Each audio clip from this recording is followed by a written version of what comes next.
আমাদের সঙ্গে ঢলাঢলি করবেন, আপনাদের গায়ের চামড়া ছুঁড়ে যাবে। আমাদের ন্যায্য দাবি মেনে নেওয়া হচ্ছে না। আমরা কি করছি? আমরা আবেদন করেছি, নিবেদন করেছি, সোজা আঙ্গুলে ঘি ওঠে না।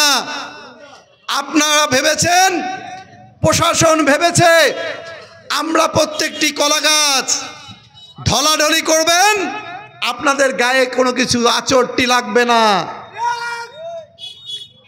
আমরা কি কলা গাছ? আমরা এক একটি বাবলা গাছ। আমাদের সঙ্গে ঢলাঢলি করবেন, আপনাদের গায়ের চামড়া ছুঁড়ে যাবে। আমরা ন্যায্য দাবি নিয়ে রাজপথে নেমেছি, কোনো ব্যক্তিগত দাবি নয়, সাধারণ জনগণের দাবি নিয়ে রাজপথে নেমেছি আমরা। প্রিয় ভাইয়েরা, এ দাবি জনগণের দাবি।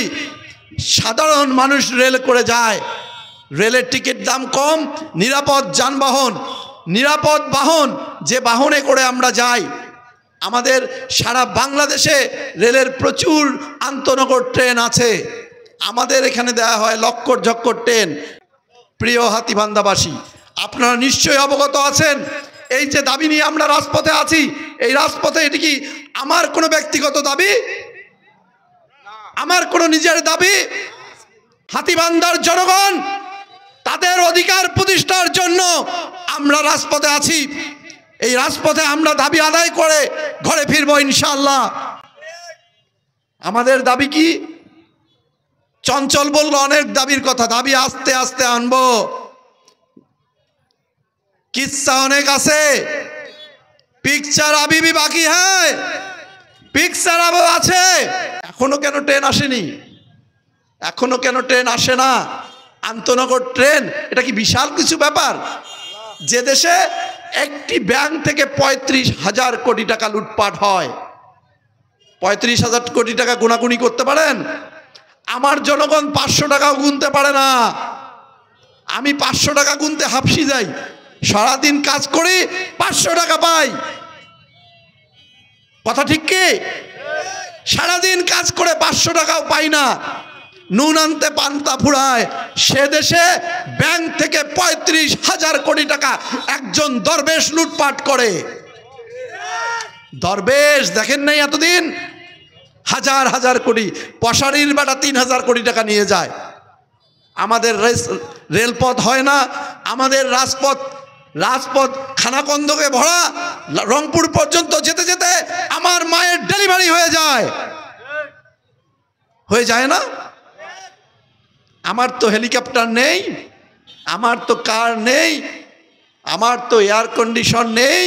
হাতীবান্ধার জনগণের কিছুই নেই। আবার যখন তাদের পক্ষে কেউ দাঁড়াচ্ছে, জনগণ মুখ ফুটে কথা বলছে না, বের হয়ে আসছে না, রাজপথ কাঁপিয়ে দিচ্ছে না। আপনাদের কিসের ভয়? আপনাদের নেতৃত্বকে কোনো দালাল দিচ্ছে? শাহিদুজ্জামান কোয়েল এবং এই হাতীবান্ধার সাহসী ছেলেরা, বৈষম্য বিরোধী ছেলেরা সবাই আপনাদের নেতৃত্ব দিচ্ছে। সাহস করে বেরিয়ে আসেন, আপনাদের ভয় কিছু নেই। আমরা আপনাদের পক্ষে দাঁড়িয়েছি, আপনাদের পক্ষে থাকবো।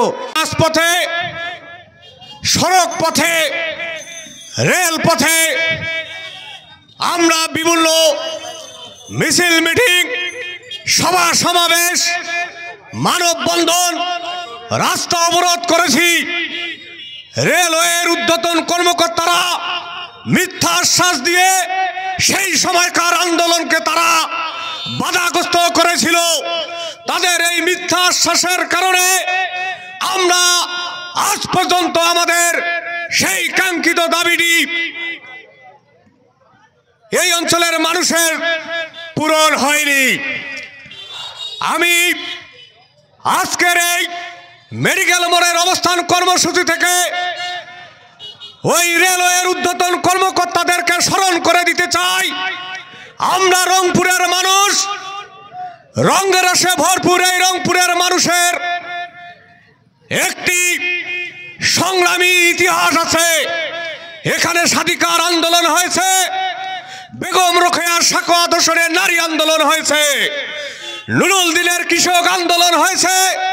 স্বাধীনতা যুদ্ধে হাজার হাজার মানুষ তাদের প্রাণ দিয়ে তাদের অর্জিত স্বাধীনতা আমরা অর্জন করেছি।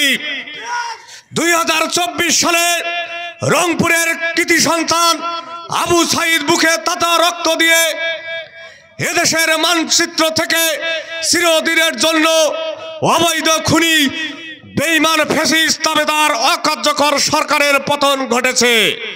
সর্বোপরি উত্তরবঙ্গের অবিসংবাদিত নেতা অধ্যক্ষ আসাদুল হাবিব দুলুর নেতৃত্বে চলমান তিস্তা বাঁচাও আন্দোলনে আমরা 100% সফলের পথে।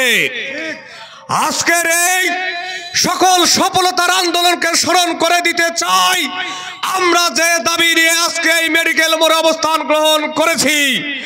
যতক্ষণ পর্যন্ত ওই বুড়িমারি আলতনগর ট্রেনটি বুড়িমারি থেকে চলাচল করবে না, লালমনিরহাট এক্সপ্রেস ট্রেনটি বুড়িমারি থেকে চলাচল করবে না, ততক্ষণ পর্যন্ত আমরা রাজপথ ছাড়ব না।